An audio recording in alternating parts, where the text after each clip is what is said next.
Keep your hands on the wheel and Edge Radio in your ears. Podcasts are fantastic, aren't they? Wouldn't you like to develop your podcast idea into reality? Edge Radio Podcast Training is taking applications for August. Learn the skills necessary to plan, record, edit, and produce your very own podcast with 4 weekly sessions starting August the 4th. Training sessions are delivered via virtual classroom. Visit edgeradio.org.au/training to register or just to find out more.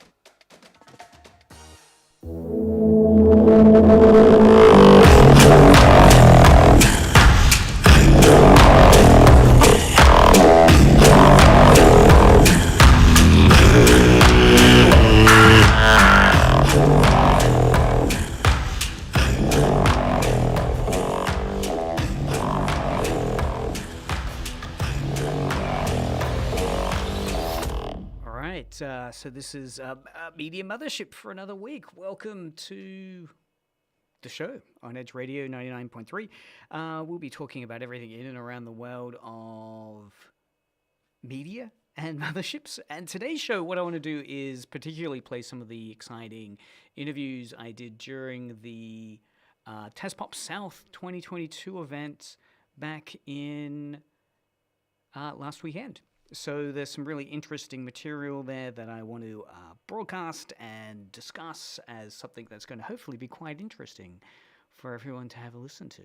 Also, I want to take a look at all the interesting news and events that have been around the world of media and pop culture over the last 2 or 3 weeks with some really, truly unusual and bizarre stuff. So keep listening here on Edge Radio 99.3 for interesting music and events. We'll play next.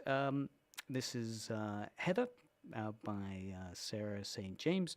And we'll come back and play some great Vox Pops.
All right, this is Edge Radio here, and you're listening to Media Mothership.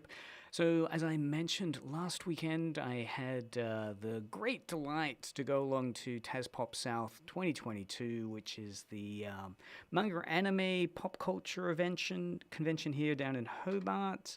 It got a little bit of coverage, so the local Mercury newspaper picked it up and ran some really nice photo ops. If you're watching live on Twitch, streaming on Twitch on Craig Media, you'll see some of those images up on the Twitch stream. And it was a very busy event, and I was joined by Zeke and Ronan as we roamed the halls, interviewing a variety of people in their costumes as they were enjoying the pop culture festivities, auctions, various events, a traders hall, all that gear that was going on during the event. So right now I want to play a little interview I did with 3 cosplayers during the start of it, talking about how they're finding the experience so far. Right, so I'm here with 3 great cosplayers. What's your guys' names? What's your name? My real name is AJ, and my character's name is Dream. I go by Sea Wolfie, and my character is Technoblade. Hi, my name's Jamie, and my character is Polgara, a Twitch streamer. Great. All right, so my next question is, okay, so right here, right now, what's the first pop culture that comes to your mind? What? I don't know. Just a character? Just anything pop culture. Pokemon. Kirishima. Anime. Nice choices there. See, mine was furry, which I felt slightly awkward about admitting to. Okay, so what's been the biggest surprise you've come across so far? People actually asking us for pictures, because I made this all at home. This is homemade. I wasn't expecting people to ask me for pictures. Oh, oh my gosh. Sorry. Yeah, I wasn't expecting people to ask for pictures. This person being so tall. Yes. Oh, right, so you've just met her in life for the first time now. Yeah, this is because we're both Twitch streamers. This is our first time meeting up. Right. And on Twitch stream, do you use like a video of yourself in the bottom corner, or? Yeah. I have like a kind of VTuber model. Wow. And for yourself, what's been the biggest surprise so far? How short these people are and the amount of people here today. So tell me a bit about this Twitch stuff you're doing. You can start. I do a lot of Minecraft and video games and stuff, but for the most part, I just enjoy having fun with people and playing games. So that's pretty fun for me and a lot of other people. That's what we do online on Twitch. What's your Twitch handle? Is it? Polgara Rose. Polgaru Rose.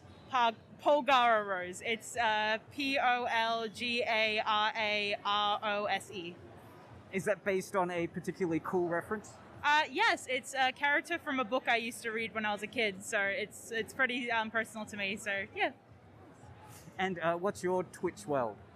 Still how I go, Sea Wolfie, so SI_Wolf-IE. And the cosplay you're wearing at the moment is absolutely amazing. Tell me a bit about what that cosplay is.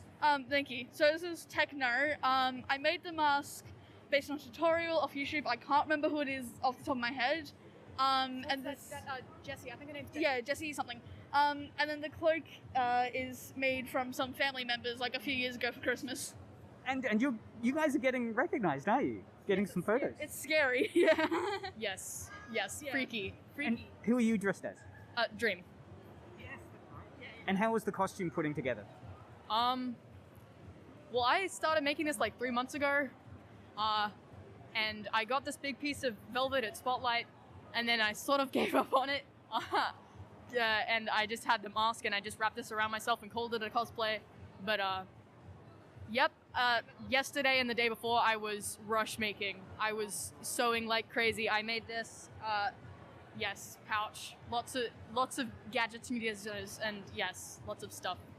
Absolutely fantastic. And finally, what was your cosplay experience so far? It's been pretty great. No one recognizes me. I'm not that big of a streamer, so it's like I can just kind of blend in nicely and just sort of stand with these guys and take photos. So it's been great. I can just chill and vibe while these guys are getting asked for pictures. So, yeah. Well, I have one final really, really tricky question. So, what is Tasmanian popular culture, right? What is pop culture here in Tassie? Black parka jackets being normal. Like, it's the Tassie tuxedo. It is such a normal thing. I'm from interstate. Well, I mean, I moved here, but, it's so weird. Everyone has one. It's freaking... Yes, you guessed my cosplay as Tasmanian local. What is your Tasmanian pop culture? Bunnings and like a lot of Kathmandu clothing items. Like a lot of people have like puffer jackets and like really baggy trackies sometimes, or jeans. Yes, perfect. And finally? I'd say mine is food because this is my second day here. I've never been to Tassie before, so I'm from out of state. And I'd say food is probably a big one for me because there's a lot of Tasmanian foods. Oh, pop cultures. I don't know. Probably, I don't know because I'm not from here. But probably, from what I can tell, there's a lot of people here interested in anime because I asked people if they knew what anime was outside, and even people who weren't coming to the convention, people knew what anime was. So, yeah. Well, look, guys, thank you so much. Have a great festival, and thanks for being involved. Yeah, no problem.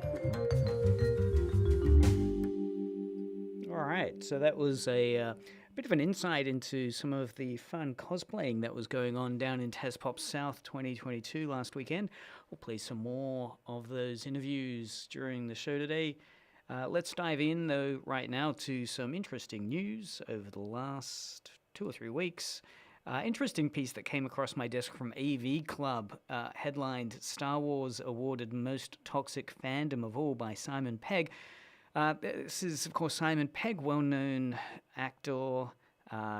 He starred in various Star Trek movies, as well as previously being the showrunner as well as the lead actor for the British comedy fantasy series, well, not really fantasy, comedy series Spaced, which really did dive into some very toxic fandom.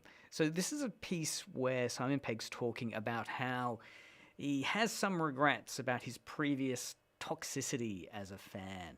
And in particular, he was asked during an interview which fans are the hardest fans to please. And Simon Pegg replied, to be honest, and as someone who kind of was, ticked off about the prequels when they came out, that's the Star Wars prequels, the Star Wars fan base really seems to be the most kind of toxic at the moment. I'm probably being very controversial to say that. So that's Simon Pegg's view of the most toxic fandom. He goes on to talk about how he admits himself that he was quite toxic as part of that fandom earlier on. He says, I've apologized for the things I said about, Jar Jar Binks, because, of course, there was a actor involved. He was getting a lot of flack, and it was a human being. And because it got a lot of hate, he suffered, And I feel terrible about being part of that. So that's mainly, of course, the Jar Jar Binks character from the Star Wars prequels, who many people considered as a kind of caricatured, lampoonish character that was there for a lot of sight gags and visual humor, but it very much was seen as the prime example of where many established hardcore fans of the previous trilogy, the first 3 movies, really felt that the prequels went wrong. So yeah, Simon Pegg had been really, really abusive about that type of Jar Jar Binks character in the past. He does go on to say that he finds that the Star Trek fans have always been very, very inclusive. So I guess as opposed to the Star Wars fans, he goes on to say, Star Trek's about diversity. It has been since 1966. It always was. There's no sort of like, oh, you're suddenly being woke now. Star Trek was woke from the beginning.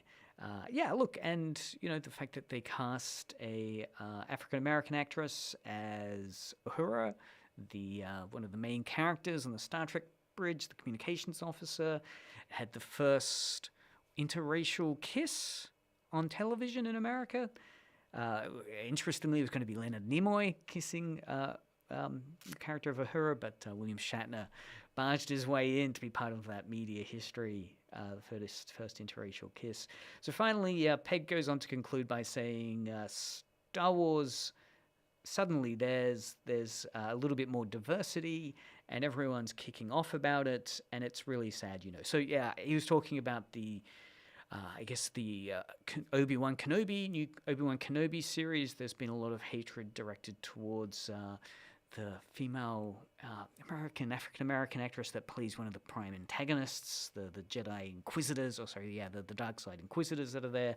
She received a lot of hate. There was also some really early hate towards the J.J. Abrams casting of an African-American stormtrooper. So there's been, some divisiveness, sadly, in the Star Wars space around that. Let's have a listen out of curiosity. This is from Simon Pegg's Spaced TV series, where he is basically relating his views of the Phantom Menace and why it sucks. And this is very much, I guess, what the new interview that Simon Pegg did recently, talking about how toxic the Star Wars fan and his confession that he himself was a toxic fan is drawing upon. So here's a little snippet from Spaced.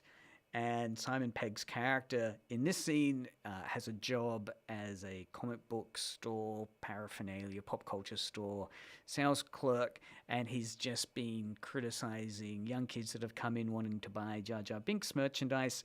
And this is, again, about 18 months after Star Wars Episode 1, The Phantom Menace, came out. So let's listen to this example of Star Wars toxicity. Terminal intensity, when what I should have said is, Dad, you're right. Well, let's give Krull a try, and we'll discuss it later. The Phantom Menace was 18 months ago, Tim. I know, Bilbo. Okay, it still hurts. That kid wanted a Jar Jar doll. Kids like Jar Jar. Why? What about the Ewoks? Hey? They were rubbish. You don't complain about them. Yeah, but Jar Jar Binks makes the Ewoks look like fucking Shaft. I've had enough, Tim. But Bilbo... Look, I know how you feel, right? I really do. But this can't go on. What are you trying to say, Bilbo? I'm gonna have to let you go. Phew! I thought you were gonna... So that's the example of toxic fandom from Star Wars, which is being parodied there in The Phantom Menace, partially pastiched, of course, by Simon Pegg himself, who then later came out repentant of being such a toxic fan of Star Wars, but still awards Star Wars fandom as the most toxic. Following that up, an interesting piece of news from the world of video games is looking at a new video game called Stray, which involves you playing as a cat, and people have been recording their pets reacting to the video game as they're playing this stray cat in the video game. And of course, it's hyper-realistic CG, so there's been all these very amusing YouTube and Twitter little videos of cats reacting and dogs reacting as if those animals are really in the room and starting to freak out.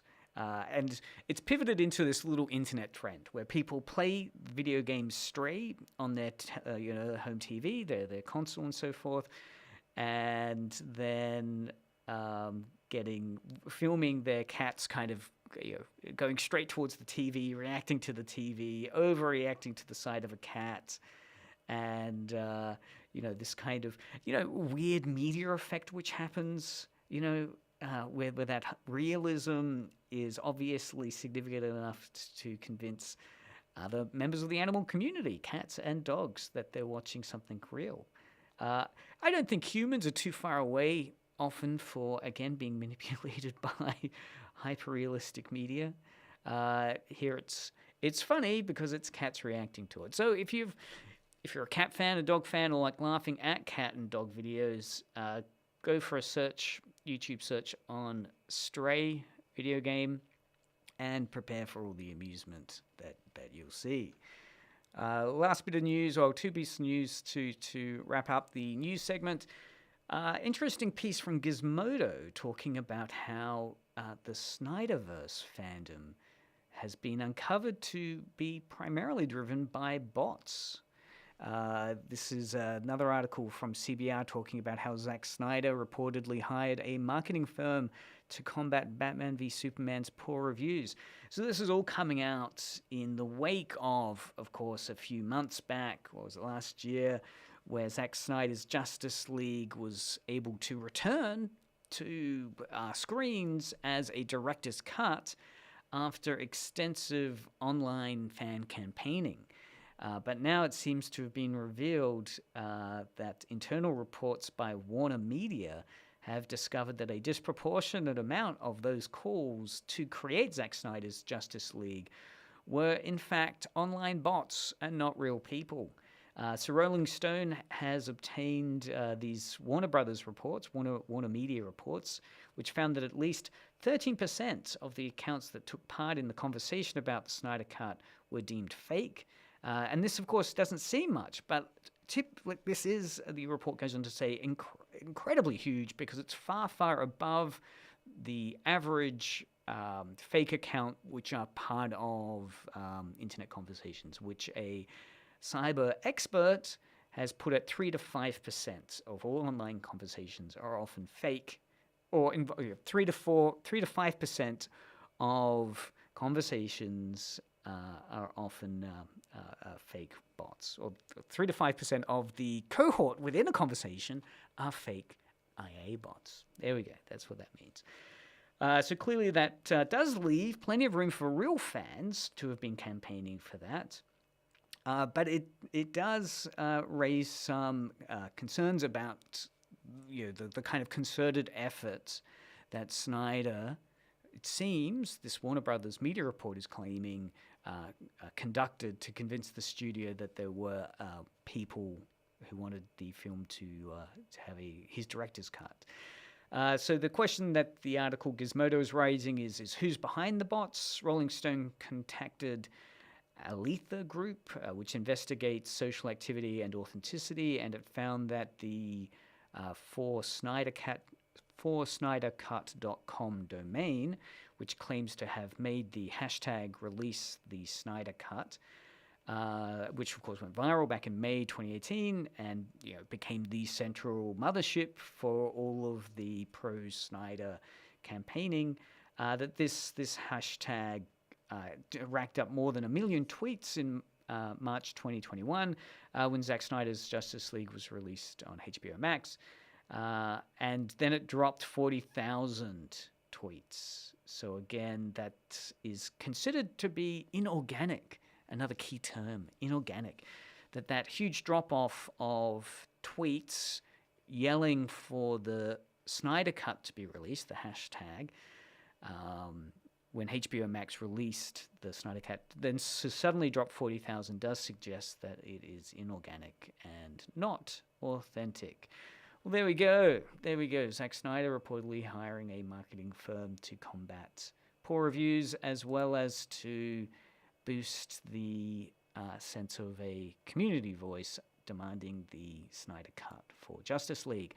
Last bit of really out there news while we're talking about Batman is a piece from Sora News 24 talking about a Japanese manga which was released a while back that is all about the Joker raising a baby Batman. And what's interesting about this, of course, is that this isn't a fan fiction. This is actually a commercially released, highly produced product. If you're watching us live on our Twitch stream, you'll see some wonderful images there of the manga Joker, of him in full Joker makeup, of course, cradling a infant Batman or Bruce Wayne dressed in Batman pajamas. Adorable. So the article goes on to talk about Operation Joker. If you're a manga fan and you're active on Japanese Twitter, you might know about the Operation Joker manga. It's a Japanese manga about DC's Joker, serialized in the weekly manga anthology magazine Morning. I've read some of that. That had a moment in the Japanese social media spotlight when it went viral a little while ago. It's written by Satoshi Miyakawa and it's illustrated by Keisuke Goto.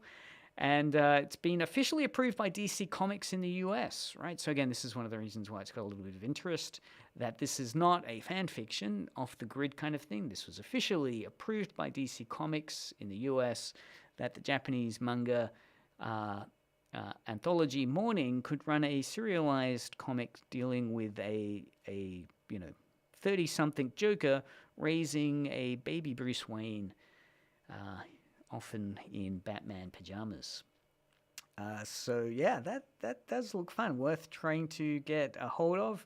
The article goes on to talk about some of the stories that occur as the Joker struggles with everyday parenting issues, like accidentally buying the wrong diaper size, trying to figure out how to put a sleeping baby down without waking it up, and flipping out when they get hurt at daycare. That the Joker, the article goes on to say, the Joker, Batman's most notorious enemy, would succumb to the everyday troubles of parenthood is, of course, ridiculous. Still, the gap between the Joker we're familiar with and a dad Joker is what makes the manga so funny.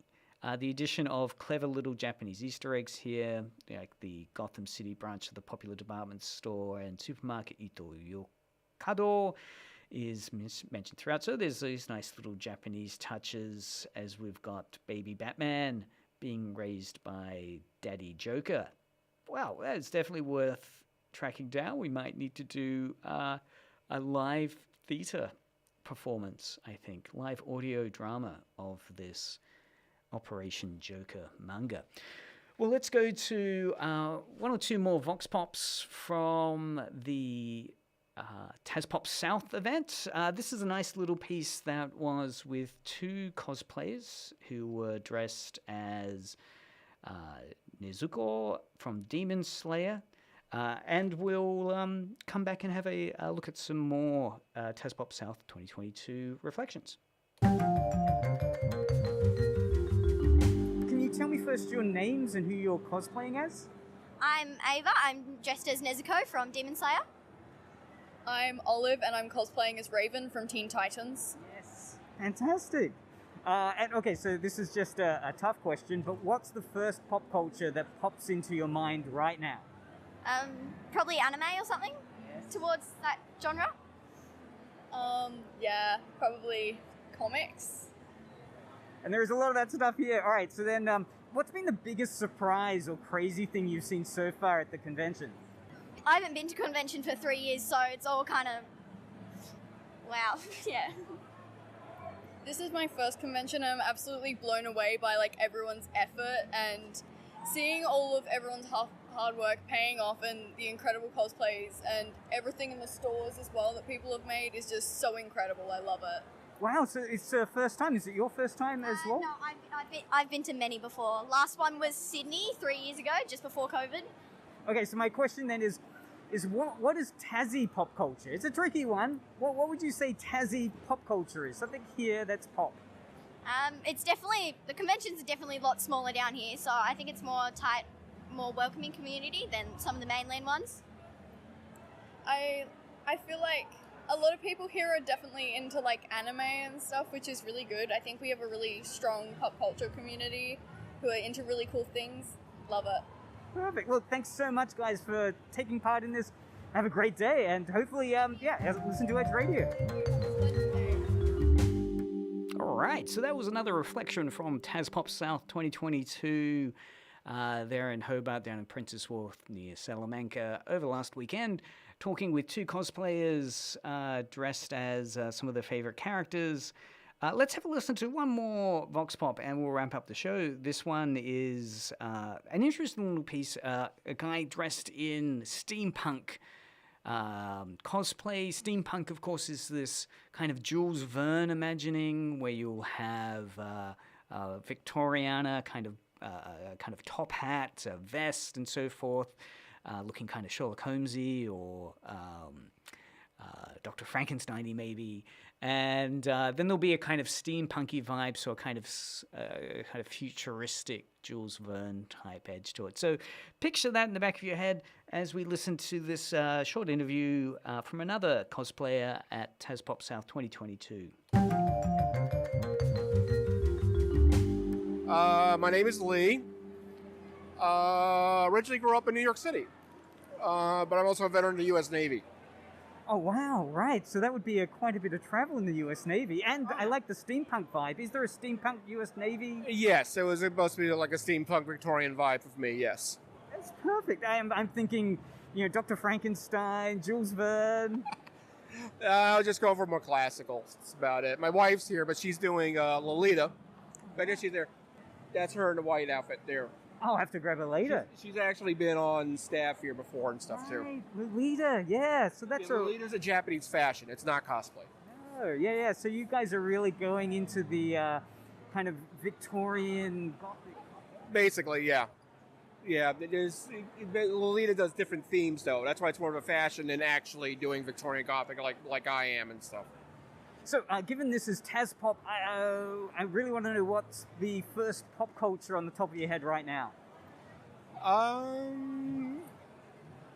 It's kind of mixed. There's anime, Star Wars. Yeah, there's some furry stuff there, things like that. It's a big mix there. I'm just happy to see it all come together. I mean, I've been to a few cons in the U.S. too. A lot bigger ones than this one, but they're all great. And one of the things I've been curious about with your international perspective is trying to locate what might be a Tasmanian pop culture. Has there been any uniquely Tassie pop culture you've ever encountered? Not that I'm fully aware of. But I tend to attend these things more for the fun than anything else. There, I mean, heck, I'm almost 50 years old. I'm just gonna have fun with it. That's it. Have there been any big surprises? Anything that surprised you today so far? Pretty good turnout mainly because of the whole COVID thing and all that stuff. Well, look, thanks so much for joining us here on Edge Radio to talk a bit about how the convention's going. Any final words? Just go have fun, be yourself at the convention as far as that goes. Other than that, match it out. That kind of feeling I think we need in general in the world anyway. Oh wait, more people need to have fun instead of stressing out over stupid. I don't know how to say it in a friendly way for the radio. Perfect. Look, thanks so much for being part of this. Have a great day. Right, so another fun reflection there on Tazpop South 2022 from last weekend, and we'll be broadcasting some of the other interviews. There's a few more there that we'll get into next week on Media Mothership here on Edge Radio 99.3, but it was a great event, and there'll be other events coming up around the corner, which as Tassie's community youth station, we'll do our best to highlight as they pop up and bring in some great talent to discuss and debrief what's occurring. So that's been Media Mothership for another week. Enjoy your upcoming weekend. And if you were at Tazpop South 2022, well done on getting through that weekend. I hope some people got some good auction sales and have some good plans for their cosplay next year. I have to find out what the theme is for then. Theme for this year's one was retro. I wonder what direction they'll go next year. Maybe they should take a page out of the Joker and Baby Batman one. Parents and children. I don't know. Keep listening. Edge Radio 99.3 FM. More music around the corner. This has been Dr. Craig Norris for another week here on Media Mothership.